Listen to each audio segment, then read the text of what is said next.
Well, good morning, everyone, from Mystery Island. I'm John O'Loughlin. Welcome to McDuff Lives. And this morning, I'm especially happy to start the show off by introducing our good friend and colleague, David Underdown, to Harley Schlanger of the LaRouche Organization and the Schiller Institute. Gentlemen, good morning.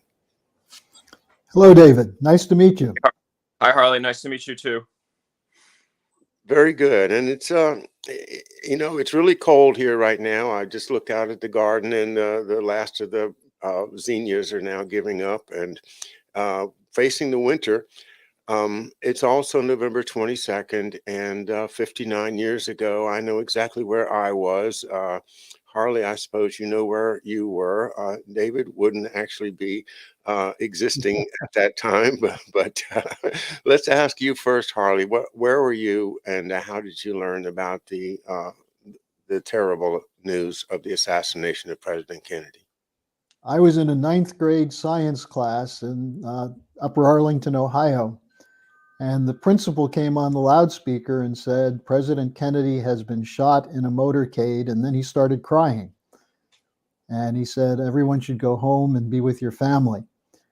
And I was wondering, what was he doing in a cave? I didn't know what they were talking about, but within a few minutes, all of us knew that something had happened that would be important. And by the time I got home, I realized that my life and the life of everyone in the United States was going to change. And, I remember my mother was crying. My father, who had been in World War II and who was a supporter of John Kennedy, was just shaking his head because, it had only been a little more than a year ago that we'd come through the Cuban Missile Crisis. And I really remember the night of October 22nd, 1962, when Kennedy delivered the address about taking action to blockade the missiles going into Cuba. And after we watched that on television, my father just said, I really hope that I'll see you again in the morning. And so in our household, we were Kennedy Democrats. And the loss of the president was a shock. And now, 59 years later, it's still a shock. And it changed the nation for the worse. And then, of course, Martin Luther King was assassinated, Bobby Kennedy assassinated, and we never got closure. We know who probably did it, but the official story is the lone gunman. So it is a day that Americans should reflect on how we've gone off the rail and how it gets worse every year, the lack of leadership, the lack of dialogue and discussion. And so that's, to me, I finished my update this morning by saying that Kennedy, in his inaugural address, said the torch has been passed to a new generation. And I think that now, 59 years after his death, it's time for someone in this country to take that torch and march boldly into a future of peace and anti-colonial economic development. Hear, hear. I think before David comments, I think, first of all, we went into a trance. We went into a trance nationally because they dragged out the drama of it for years and years and years, and we never got a resolution. We still don't have a resolution, and we're still in a kind of a deer in the headlights mode of oh my God, we're under attack, but we don't know from whom, we don't know where. What happened to our values, our country, and then everything since then has just been we muddle along as citizens, and the ones that perpetrated the act, have been running the world from behind the scenes. And most people don't know what the issues were that led to his assassination.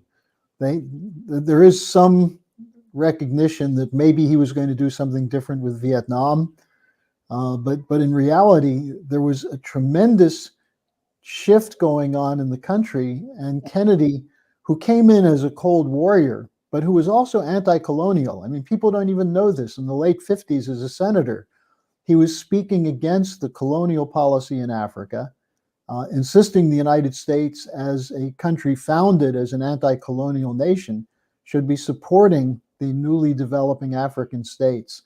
So there was a tremendous history there that's been uncovered by a handful of researchers, but is generally unknown, including the real reason he showed courage in the Cuban Missile Crisis was not going eye to eye with Khrushchev on nuclear war, but because he went eye to eye with the war hawks in his own cabinet. And then he made a leap when he basically, through his brother's discussion with the Soviet ambassador Dobrynin in Washington, realized that Khrushchev was under the same pressure as he was to act against the great enemy. And the idea of recognizing the legitimate security concerns of other nations was what Kennedy did to get us out of the Cuban Missile Crisis. That's what we should do today to end this insane war in Ukraine. But unfortunately, we don't have a John Kennedy in the White House or Congress or anywhere. Yeah, I think there's a game of whack-a-mole that goes on whenever anybody's head pops up and says, I could be the next leader, and whack. Maybe in a mafia sense of the term as well. David, does all this sound familiar to you? And what comments do you have about our reflections? Well, it was, before my time. I've listened to my parents talk about it. My mom's experience was very similar to Harley. She's a couple of years younger. I think she was in 5th grade, but it was the same thing, that she was in school and everybody left the school and went home to watch it on TV. And they, everyone was just watching the coverage.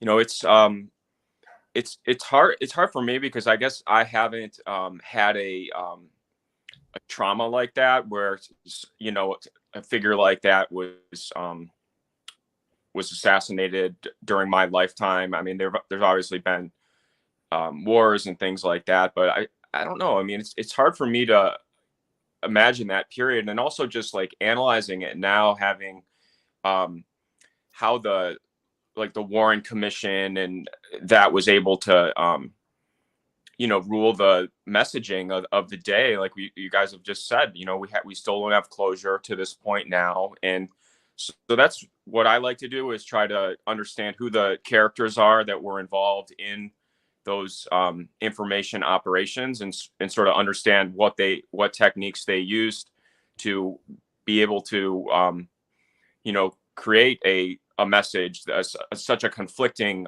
explanation that was, accepted as the policy, or as the understanding of the events. Yeah, I think they have an art of putting us in a kind of a inescapable balance between one story and another story, and we can't resolve them. But until we resolve them, we can't do anything. So and I think that this type of stuff is calculated to keep us from, poking our heads up and saying, really, let's take a look around and see if we can't fix this. Yeah, there have been a lot of traumatic things. 9/11, I was surprised you didn't mention that, because I would think that might be the traumatic event that many people think about. But I worry that by concentrating on 9/11, people are going to let the JFK assassination go. And we cannot. We absolutely have to unfold it while we still can, in my opinion. We were teased by President Trump, who said he would release all the documents. Yeah. He never did. And some of the ones that were released were heavily redacted. And I also don't think that the actual answer will be found in those documents, because I'm sure the CIA destroyed them long before they made them available to historians in the future. So, the best you can do to piece this together, there's tremendous research that has been done. And of course, you have the false trails like the New Orleans Mafia, the Castro Cubans, the lone assassin, people trying to explain away Jack Ruby's connections. The story is so intricate, and Oliver Stone, I think, did an honest attempt to bring out an element of it, but he didn't go far enough in who the people in the World Trade Center were, who were involved in this operation that included the ones in New Orleans who were brought to trial. And if you look at that, what you find is the old European oligarchy, which was horrified by Kennedy. The idea that Kennedy might talk to Khrushchev and have a détente terrified the same people who are terrified today of a Russia-China-Germany alliance. So by not uncovering the full story, we're trapped in a phase space or a political geometry, which causes us to keep making the same mistakes because the same cabal, the same criminal cabal still controls the levers of power in Washington, in London, and in Brussels. So that's why it's relevant. You know, it's not just a question of nostalgia, thinking back, gee, this was the era of Camelot and there was all this hope and so on. It's much more important. If we can't learn our real history, then we're a captive to the narratives and the so-called information or hybrid warfare, which is being run every single day. I mean, John, we saw this last week with the Ukrainian missile that hit a grain silo in Poland and killed 2 Polish citizens. And what was the first story that came out in all the media, even after Biden said it wasn't the Russians? The British press was filled with headlines, Russian missile kills citizens in NATO member Poland. And of course, Zelensky stuck to that story for 2 or 3 days. His foreign minister said, to say anything other than that is Russian disinformation. And so they put out these false stories to confuse people, so people don't really know.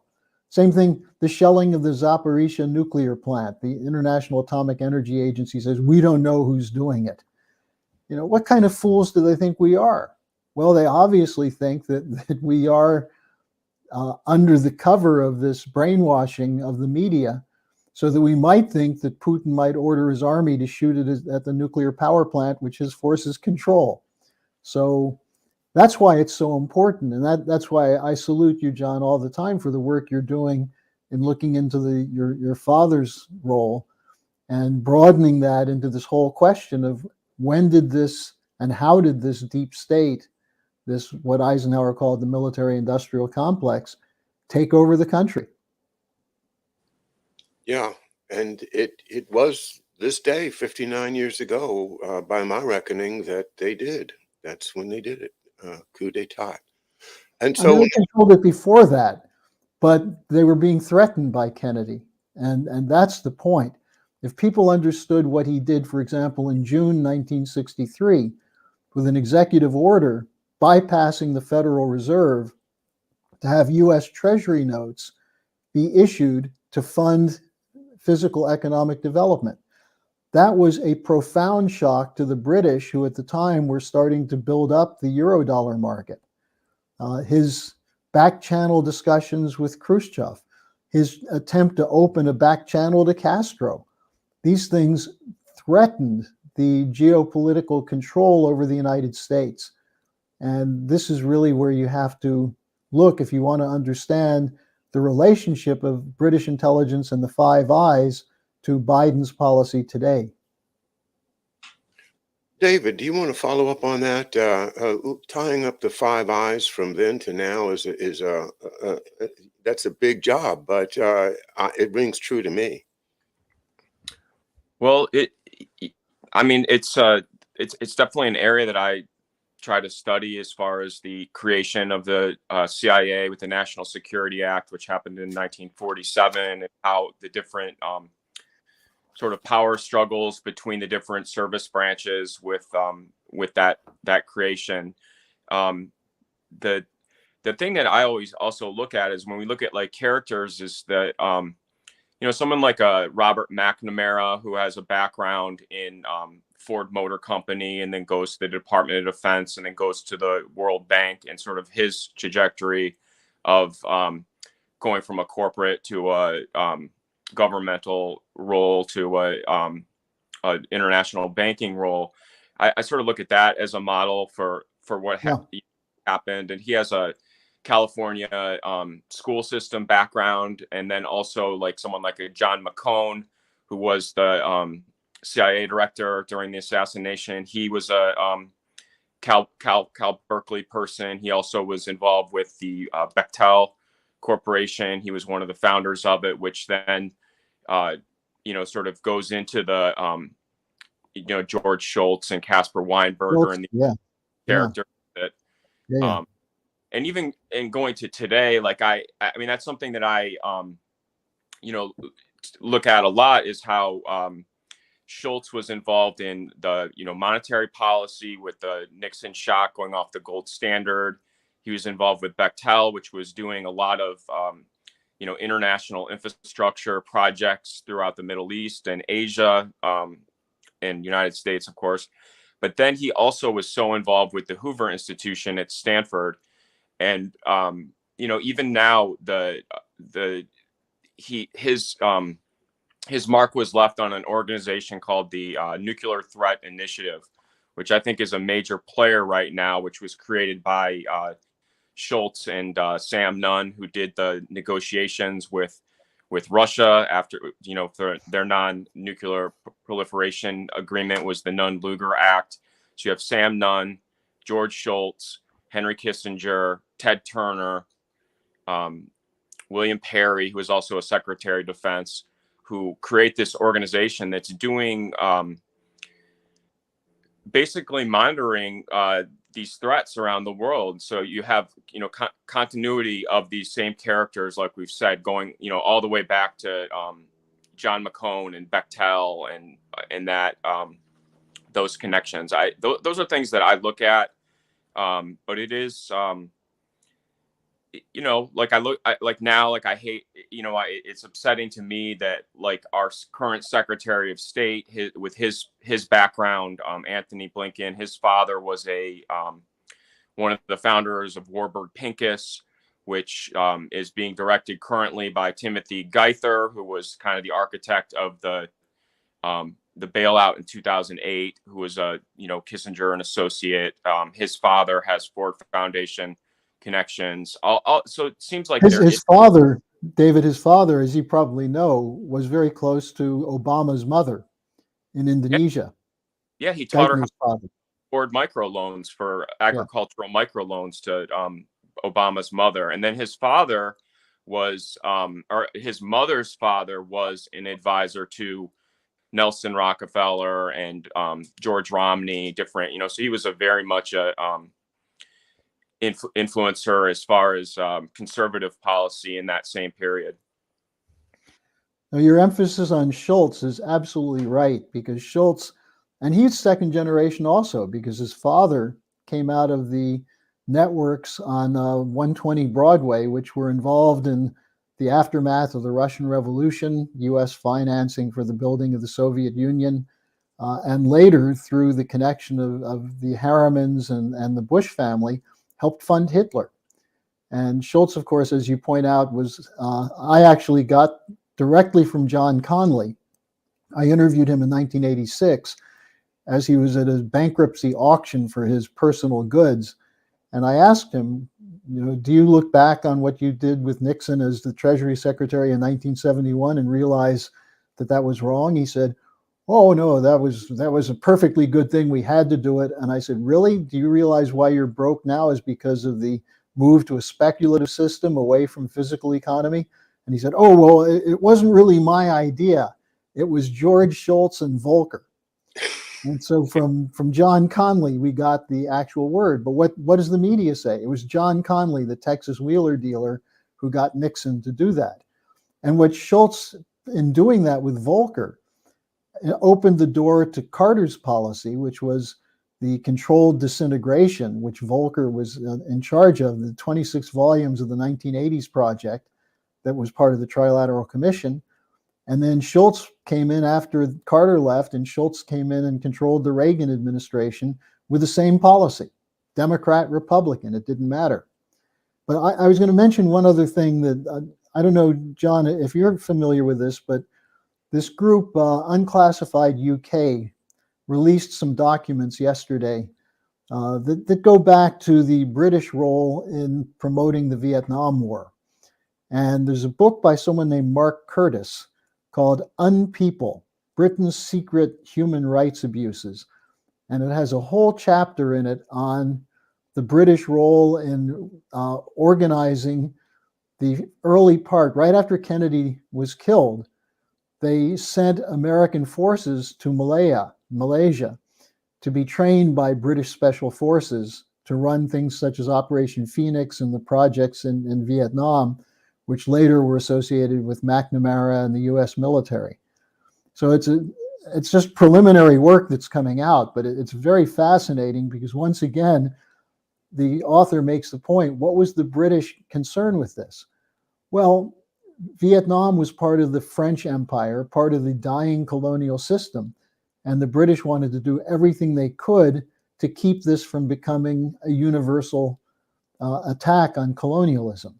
And we see the same thing today. We just saw it at the COP27 conference, where the United States and the British were the ones insisting most forcefully that the poorer countries adopt a no fossil fuel, no coal policy. And the global South said, no, we're not going to do that. And so, we're calling it Flop 27 and following in the footsteps of Flop 26.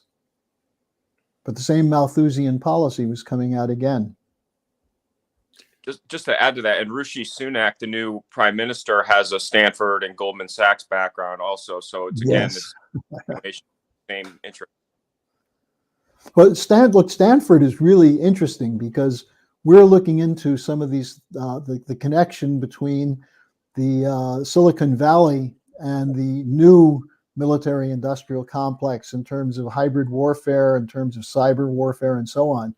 And Stanford is right in the center of it. So if you're looking into that, we should talk some more, because we have I'm in charge of the American Political Intelligence section of the Executive Intelligence Review, which is our weekly publication. And we're just putting together some reports on that. So you might be interested. I can forward some of them to you, and you might be interested in it. And you might have some things that we don't know that would be very interesting. I'm sure I do, because a lot of the Stanford history has deep ties to Indiana and Indiana University, starting with Frederick Terman, who was the kind of the one that created the Stanford Research Institute. He was from Indiana. He was the graduate student under Vannevar Bush at MIT. He ran the radio lab at Harvard. He helped found Varian Industries and Hewlett Packard, all these different things. He was from Indiana. And then of course David Starr Jordan, who was the first president of Stanford, he left Indiana University and went out to Stanford. So this stuff's all like very intriguing to me. Like, as I've told John, was my grandfather was a Purdue engineer and then worked for RCA his whole career in Bloomington, and he had these like opportunities where he was to go to Princeton to work for the RCA lab, Sarnoff's lab in Princeton. And he didn't go, he stayed in Bloomington, but he has all these really connections to all these kind of like very interesting characters historically. And the Sarnoff lab is acquired by SRI, Stanford Research Institute, in the 80s. So there's a lot of intrigue there as far as RCA with David Sarnoff. But if you go back before Sarnoff to Owen Young, who was the founder of RCA, he was one of the architects of the Dawes Versailles, plan. Right? Say again? Was he involved in the Versailles plan?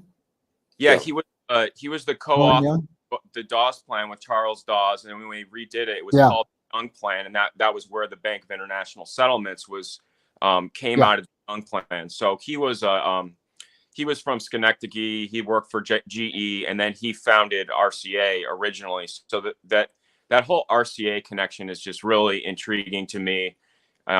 But again, like with Indiana and with Stanford, it's sort of an unlikely combination. But apparently, David Starr Jordan, when he became the president, he recruited a lot of Indiana University people. So there's a weird connection with Indiana and California, going back to the Indiana colony was the name of Pasadena, which, you know, is where Caltech and JPL, all those things Yeah. were created on what was originally money from Indiana gas boom in the late 19th century. And not surprisingly, this is then you move to Stanford and the whole DARPA operation, which was very instrumental in developing the computer industry, not with the intent of creating a social media initially, but for coordinating defense contracting. And then they saw the potential for these internet connections and social media to essentially brainwash a generation. You know, when you mentioned Sarnoff and this crowd, are you familiar with the Radio Project? Walter Benjamin? What I might This be. is, it was the beginning of what was called public diplomacy. And Walter Lippmann was involved in this also. Okay. How do you use the new technologies, in this case radio, to control the narrative? Right. And that was connected to Sarnoff and RCA. This is where I was thinking to try to take this, is where we began, and that is that the media still controls the message. We are all completely under the spell of the mainstream media. Even somebody like me that doesn't even look at it, you know, it's still the pervasive narrative comes from them. And hasn't it been hand in glove from the very beginning? You mentioned Lippmann and you know, might as well say Bernays and Drew Pearson. And all of that, you know, Sarnoff, Paley, and then the little known but still very important fact that during World War II the military was actually placed in command of our media, of all the networks, and I don't think that's ever really been taken away, so that we may be operating still under a rule in which the ultimate authority of what gets said and doesn't get said is somewhere in the military complex. Well, you go a little bit earlier than what you're talking about, and what you see is that this was part of what was called synarchy. For example, the Washington Post. Who took over the Washington Post? Eugene Meyer, who was Lazard Frere, another one of these European banking families that plays a leading role in shaping international finance. The Washington Post today is a combination leak sheet for the CIA and brainwashing of people in Washington and internationally. So, you know, the point is, what I think is most important as people look at these connections and see how it works, people are beginning to break from willingness to accept the media narrative. Not the people inside the media. You know, if you turn on CNN, they all have the same talking points. But there's a growing disaffection with the official narrative. And, you know, you look at the growing influence of people like Douglas McGregor and Scott Ritter, who people are now turning to find out the truth of what's going on in Ukraine. I had the privilege of a discussion with Scott Ritter in the last couple of days. He did a video in Germany, which was done with a simultaneous translation. But he said to the German people, have you learned nothing from your history? Are you really ready to die for NATO? Are you really ready to fight Russia again? And he was very tough. And what you can see is that kind of blunt language, which brings in this question that we're discussing, the history, to give people an understanding of what it is they don't know and what they're missing. Because people don't believe Biden. Most people don't. People don't know who to believe. You're going to believe Lindsey Graham. You're going to believe Marco Rubio. What you begin to understand is they all have the same talking points. Why? And that's where we can start to drive a wedge between this so-called official narrative and then use this history to show people how this thing evolved to the point that the American public just went through a very consequential midterm election without the two most pressing issues in the world being discussed, namely the the Ukraine war, a little bit of George Bush there, the Ukraine war, and the inflation. It wasn't even a real issue in the campaign. So that's the extent to which there's a break away from reality. But reality is not going away. And I think that's where we have the opening to win this fight now. Go ahead, David. Yeah, I was just going to say too, with the history of the Rockefeller Center, it was originally 30 Rockefeller was the RCA building. That was where Sarnoff's offices were. It's where the Rockefeller Foundation was based. They set up the SOE, or the British Security Coordination was set there, which was a merger between the OSS and the British SOE. But yeah, Sir William Stevenson.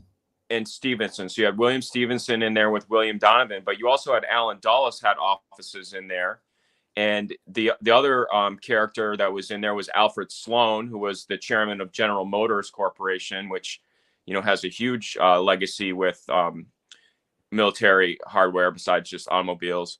But they, but again, like when you talk about like NATO, like the history of NATO, like I feel like people, you know, maybe are hopefully learning about the Gallen organization and how that sort of became the NATO intelligence, and how that has the same linkages with Henry Kissinger being a young officer at Camp King in Germany with the creation of the Gallen organization, and him being Alan Dulles' translator at that same period, with Dulles then sort of architecting these, you know, becoming CIA director, but, you know, using the Gallen organization to become the official intelligence in Germany, how there is this historical crossover with the British, American, and German intelligence. The other character David, before you go further, let me just tell the viewers, if you don't know, Galen was the head of Hitler's Eastern European intelligence, top Nazi intelligence officer, and he was brought into Western intelligence by Alan Dulles after the war, completely rehabilitated, and basically was operating networks throughout Europe. That was the Nazi rat line that Alan Dulles set up after the war. Yeah, and you know, when you mention these like Alan Dulles and George Shultz, those are my dad's enemies, the nemesis, the ones that would have drawn the dagger and killed him, and maybe they contributed in a way. You know, I have to say, you know, there's George Shultz right there in the 1938 Loomis yearbook, and my dad's on another page of the same book. And you know, one of the things that this triggers for me is a recollection that I've always wondered, how could it be possible? But something in my family history tradition tells me that my dad was invited to go to the Bretton Woods conference and declined. Now, the Bretton Woods conference would have happened in 1944, so he would have been in the Navy already and out, you know, either on, yeah, he was on a ship. So how could that have happened? Nevertheless, when you talk about the influence of George P. Shultz on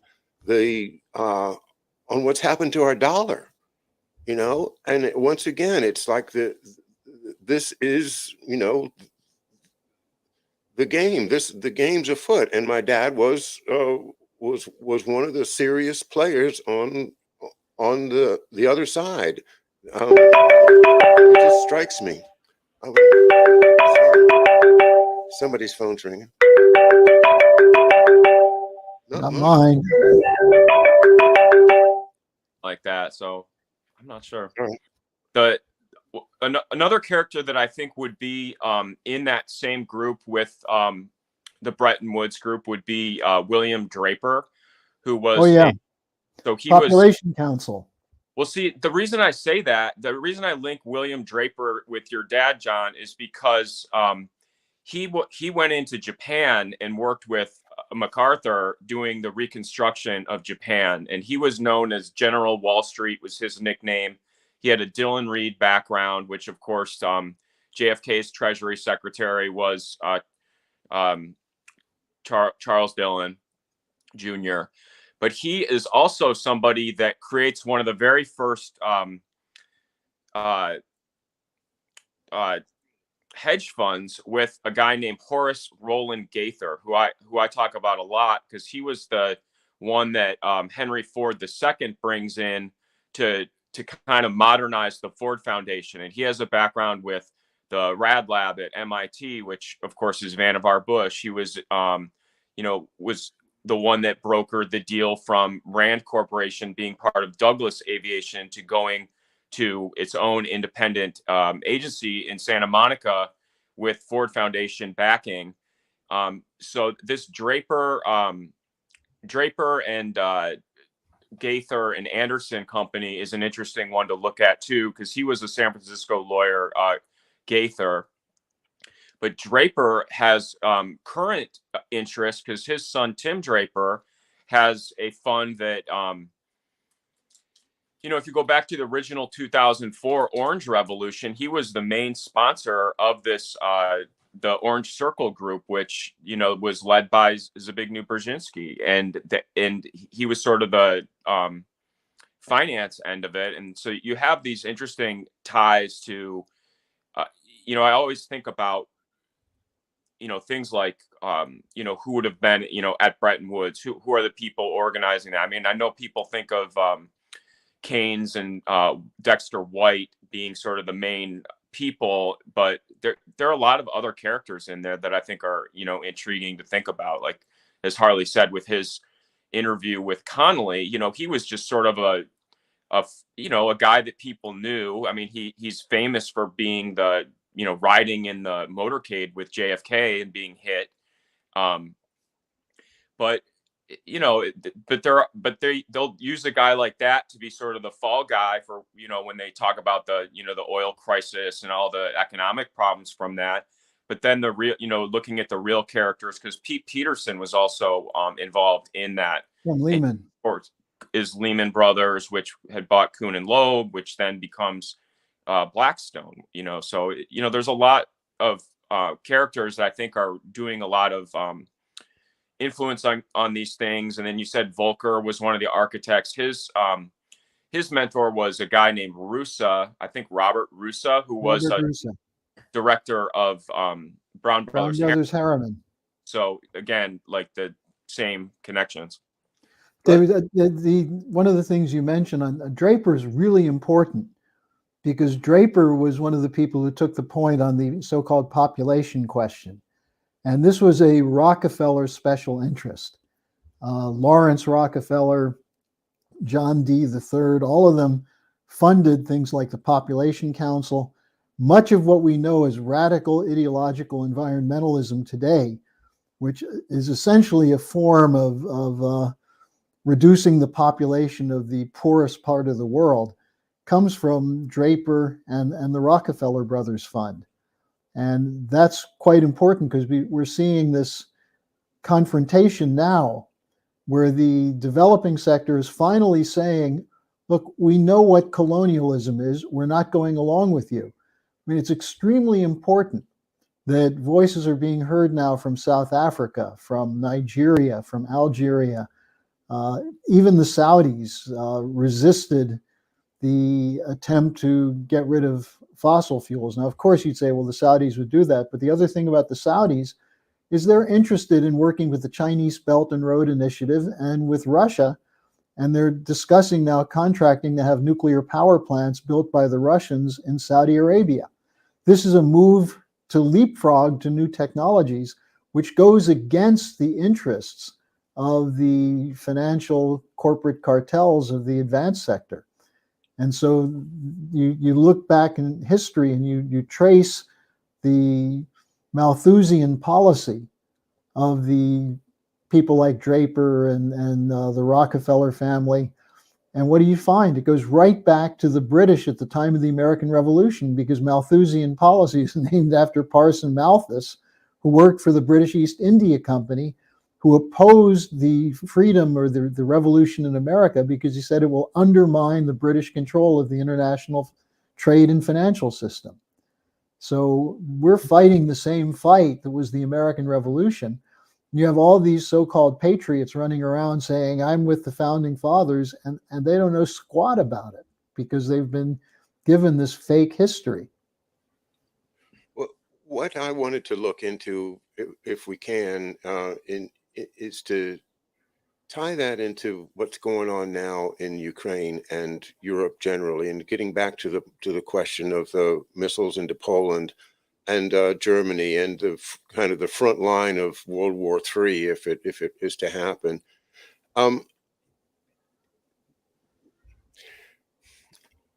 Well,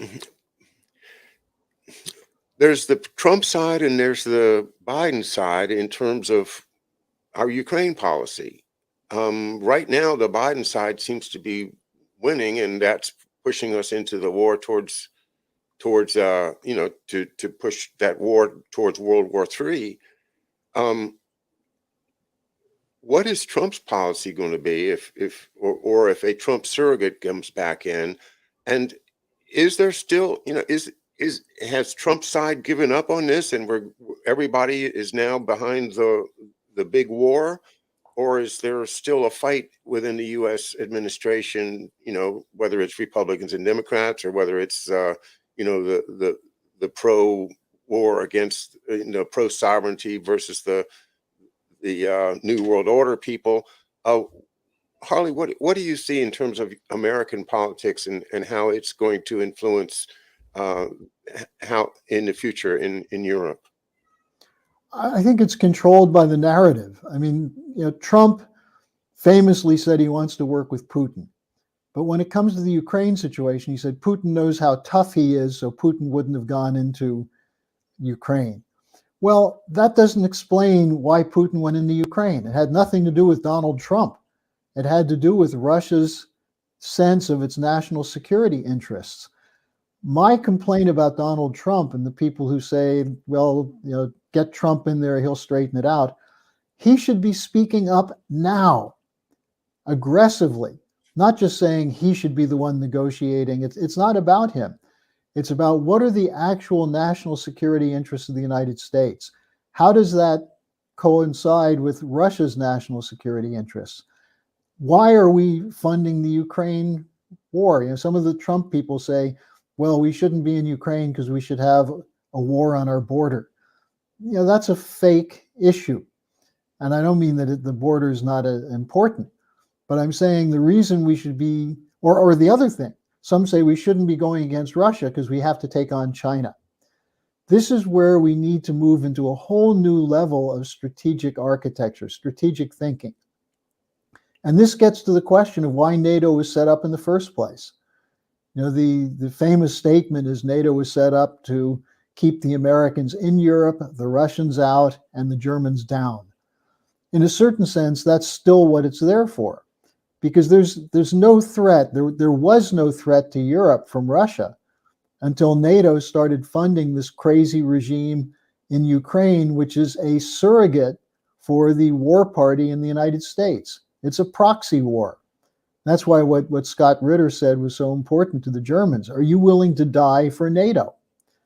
So my complaint about Trump is that he's not making the issues clear, and he tends to make them about himself rather than organizing people to understand that we've gone off the rails because the people who attacked him with Russiagate are the ones who are controlling the policy. Wouldn't it be simple, for example, for him to draw the connections between the people like the people who are pushing Russiagate in the Democratic Party, people like John Brennan, people like the Mueller and others, to make the connections between them and the globalists in both parties? It would be simple. Why not do it? His base would eat it up, but instead he's turning it into an issue of himself. And that's my complaint with the dividing line being Trump versus Biden. I find both of them inadequate when compared to the statecraft that was in evidence from John Kennedy during the Cuban Missile Crisis. It does go right back to the first question we addressed, and that is why didn't Trump reveal the truth, the the bottom line of the files, the CIA files that should have all been dumped. And Or, John, why didn't he exonerate Lyndon LaRouche, who was at the center of the fight during the Reagan administration, to break away from the controlled policy of Brzezinski and Kissinger and Schultz? Because LaRouche was the one who Reagan chose to negotiate with the Soviet Union on the SDI. And that's why Mueller was sicked on him. That's why the whole operation, the Get LaRouche operation, was run by George Shultz and George H.W. Bush.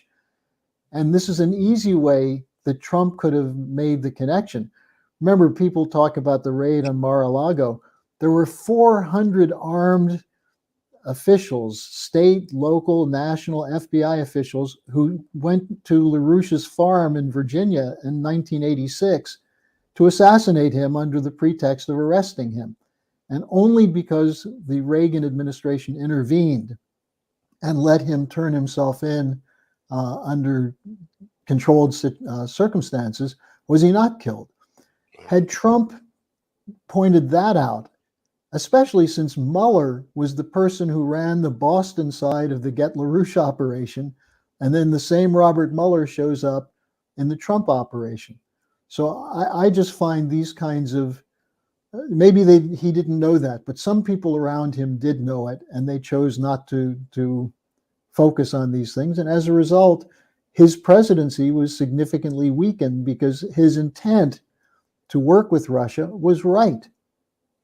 But he let Mueller destroy his presidency. The same guy that he, if he had taken your advice by exposing what Mueller did to LaRouche, then that would have gutted his credibility, and Mueller would have been out of a job. And I again, Trump is either under control in some way, maybe a threat to his family or something, or he's been part of it all along. Nevertheless, one side is for a war in Ukraine and the other side is against it. And I can't help but think if I had to make the choice, I'd choose Trump again. I have a question for Harley. I read something recently that one of the other pretexts for that raid on Lyndon LaRouche was his going after Katharine Graham and her role. Is that because, again, like you talked about Eugene Mayer and his role? Trump, of course, buys Eugene Mayer's estate in Westchester. Katharine Graham and Philip Graham are next door neighbors of Frank Wisner in Georgetown after they buy William Donovan's old house, or his old brownstone. Yeah. And then they're also Eugene Mayer and Philip Graham are in Zapata offshore, George Bush with his gang.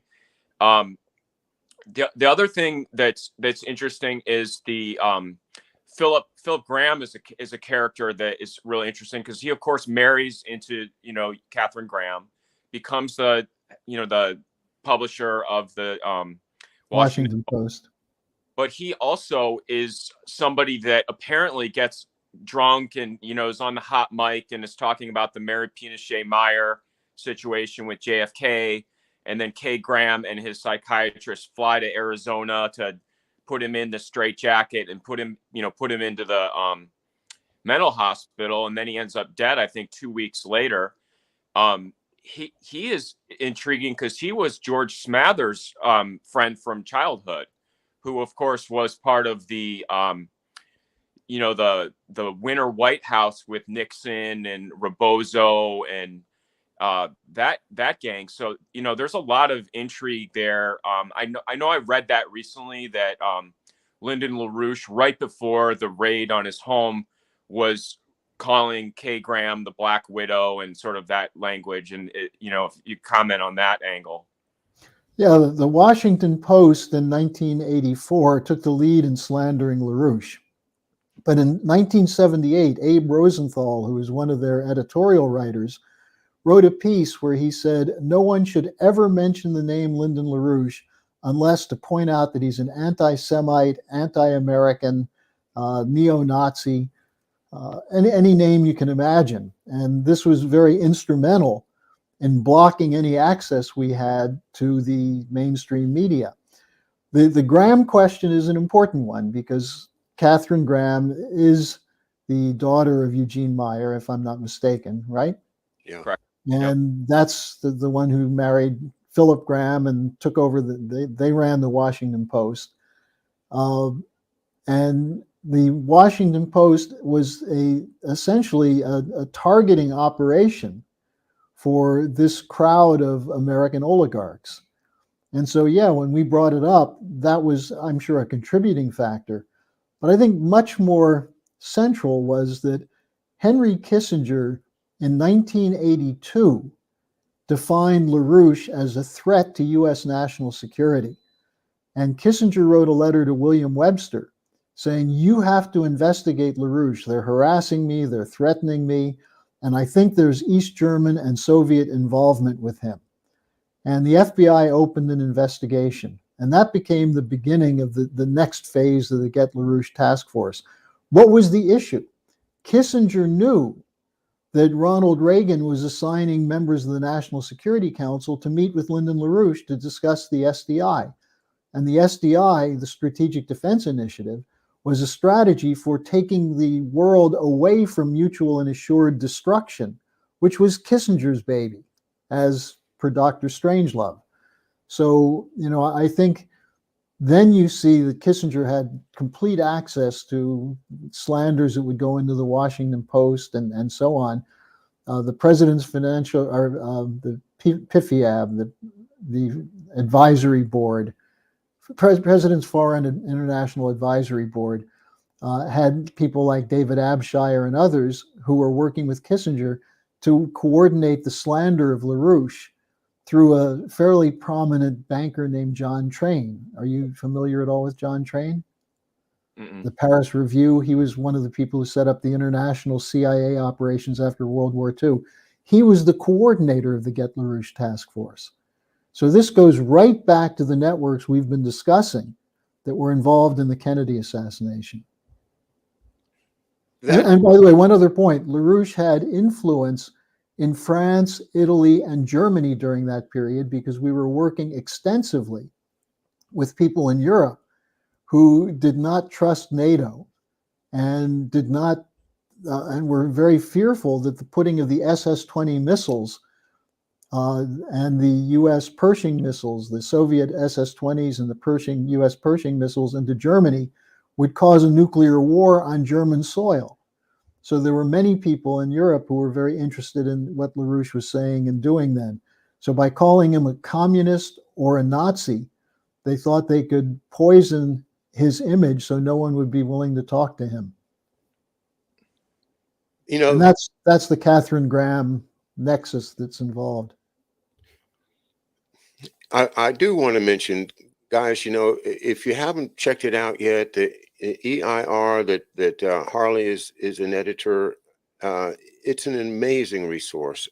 You find it at larouchepub.com, and I've spent many hours just reading through articles, and that's where I learned the connection of the Philip Graham and so much more in there. So that's important to make sure that folks know this stuff has been written down 20, 30, 40 years ago, and it's still fresh. We can read it now.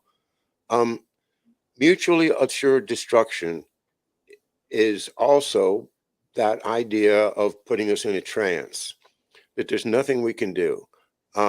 If Russia makes us mad, we just have to live with it, or else we're all gonna be incinerated. If we, have a problem with some tin pot dictator and we will need to get rid of him, well, we're going to do it with special forces. We're not going to do it overtly by declaring war. We're not going to say, the American interests are threatened, we need to have a war and send in the Marines. That's the old way. That's the what I think, at least if you're going to do something, do it in an honorable way, to say, here we come, we're coming for your stuff, here comes the Marines. But that's what we did. That's what we started doing after the fall of the Soviet Union with Iraq, Afghanistan, Libya, and so on. We did use special forces to stir up so-called democracy movements.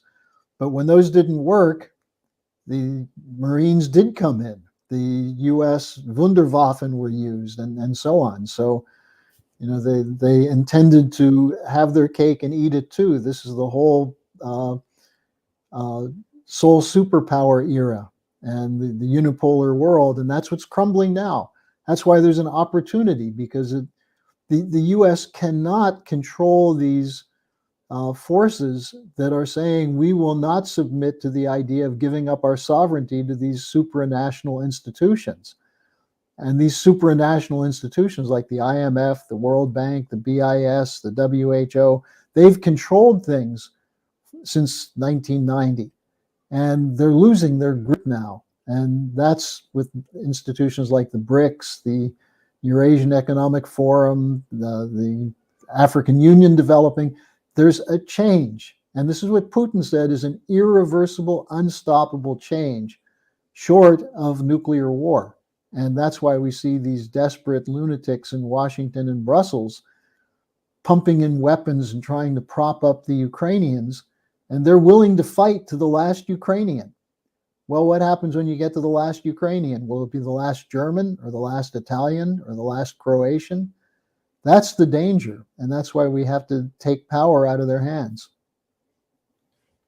David, I think Harley is pretty optimistic here that we're going to be able to take power out of their hands. I wonder if you agree. Well, I feel like trying to explore the history of it is the best way to do it. I can't feel any of the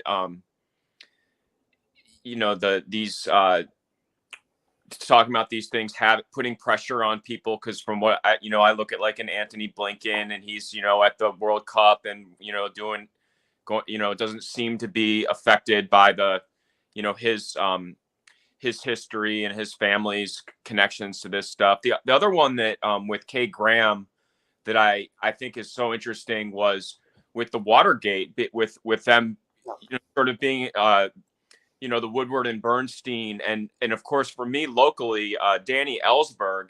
He's from Cranbrook School, which is a school in Bloomfield Hills that where my nephew actually is a student right now, and the his connection was he was a RAND mutually assured destruction Monte Carlo planner with guys like Herman Kahn, who was Dr. Strangelove that founds this Hudson Institute. So again, like I feel like they do play, they try to make Ellsberg look like a whistleblower when he really was somebody that was working with Lansdale and McNamara, and so that those things are